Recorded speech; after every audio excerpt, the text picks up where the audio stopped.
S'il y a une phrase que toute personne normale n'aime pas prononcer dans le cadre de ses études, dans le cadre de son travail ou dans le cadre de ses entreprises, c'est « si je savais ».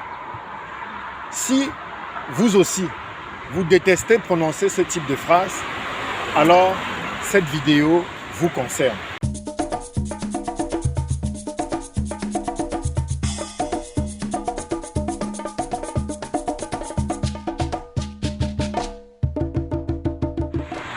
Si je savais.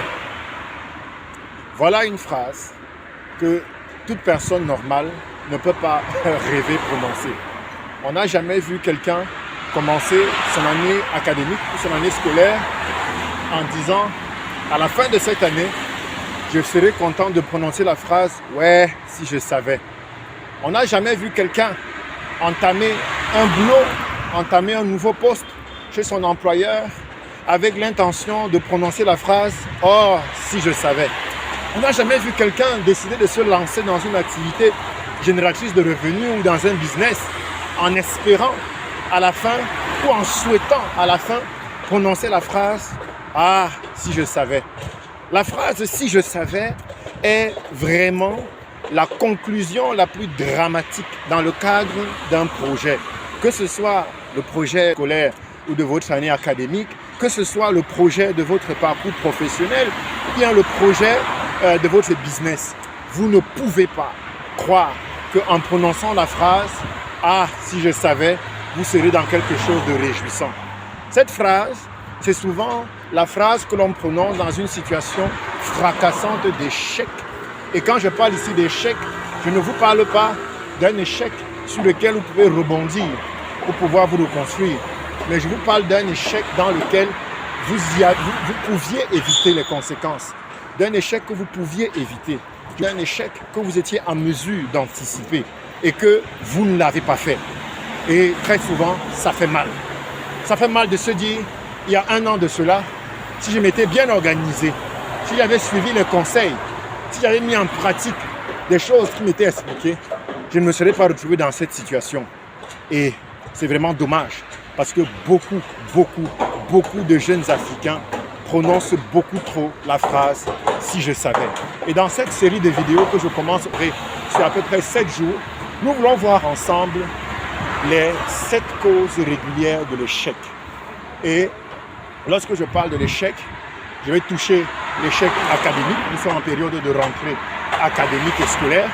Je vais toucher également l'échec professionnel, mais je vais également toucher l'échec entrepreneurial. Et mon objectif, c'est que cette série de vidéos de motivation puisse te permettre de te rendre compte que l'échec est prévisible et que la réussite est également prévisible. Et mon objectif, c'est surtout que tu puisses prendre conscience que tu peux, dès aujourd'hui, tu peux mettre en place des stratégies pour réussir. Et voici la première.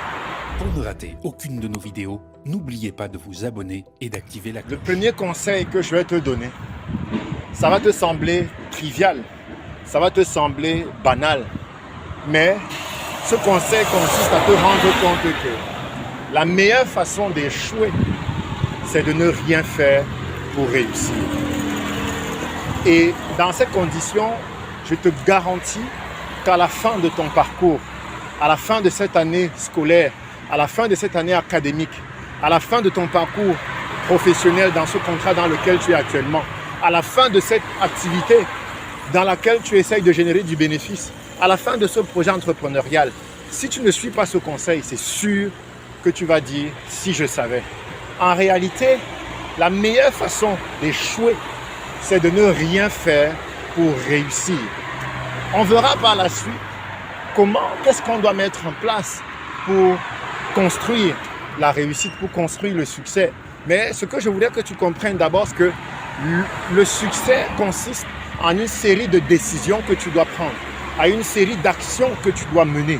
Si tu ne poses pas des actions, si tu ne prends pas certaines décisions, tu ne peux pas réussir. Et c'est pourquoi j'ai envie de te faire comprendre ce matin que la meilleure façon d'échouer, c'est de ne rien faire pour réussir. On peut encore comprendre une personne qui a mis en place un certain type d'activité qui a pris des décisions et qui a fait des efforts, qui a mis en place une structure, qui a mis en place une stratégie, qui s'est battu et qui finalement peut-être n'a pas atteint ses objectifs. Là, on va dire, ok, on va essayer de regarder qu'est-ce qui n'a pas marché, à quel niveau, peut-être qu'il a pris des mauvaises décisions et autres, on y reviendra par la suite. Mais ici, au moins cette personne, on dira, lui, il s'est battu. Lui, il a construit quelque chose. Il a pris des décisions. Il a peut-être pris les mauvaises décisions, mais au moins il s'est bougé. Par rapport à quelqu'un qui va rester dans l'inactivité, dans la paresse. Par rapport à quelqu'un qui va continuer, après cette vidéo, à continuer de se comporter comme il se comportait par le passé. Prenons l'exemple, par exemple, de la chaîne des champions. La chaîne des champions existe depuis au moins 3 ans. Ok? Et pendant longtemps, j'ai mis en place des stratégies avec mes équipes, comment on va faire pour développer la chaîne, jusqu'au moment où je me suis dit, non, c'en est de trop, il faut que je passe à l'action moi-même. J'encourage les gens à passer à l'action. C'est vrai que dans d'autres choses, je passe à l'action et à chaque fois, je me disais, ok, quand j'aurai du temps, je vais bien m'organiser. Et là, je me suis dit, non, j'ai essayé de repérer dans mon emploi du temps quels sont les instants où je peux superposer la production de vidéos en faisant d'autres activités. Et je me suis rendu compte que chaque matin, je sors faire mon footing matinal, je sors marcher, je sors respirer. Et je me suis dit, mais pourquoi ne pas profiter de cet instant-là pour tourner mes premières vidéos? Et je me suis donné pour objectif de faire au moins 3 vidéos par semaine. Vous voyez? Et donc, à partir de là, j'ai commencé à mettre en place une stratégie pour réussir. Alors maintenant, je sais qu'il y aura des difficultés, je sais qu'il y aura des challenges, mais au moins, il y a une stratégie qui a été mise en place et j'ai commencé ce travail. Vous voyez? Donc, je n'ai pas changé mes activités, j'ai toujours la même activité, mais je superpose. J'ai repéré 2-3 moments, 2-3 activités sur lesquelles je pouvais superposer le tournage de vidéos. Et ensuite, maintenant, les équipes sont derrière pour accompagner pour la production et la mise en ligne et autres. Et je crois que ce n'est que de cette manière qu'on peut aller vers la réussite. Donc, si tu ne mets pas en place des actions pour réussir, c'est sûr que tu vas échouer.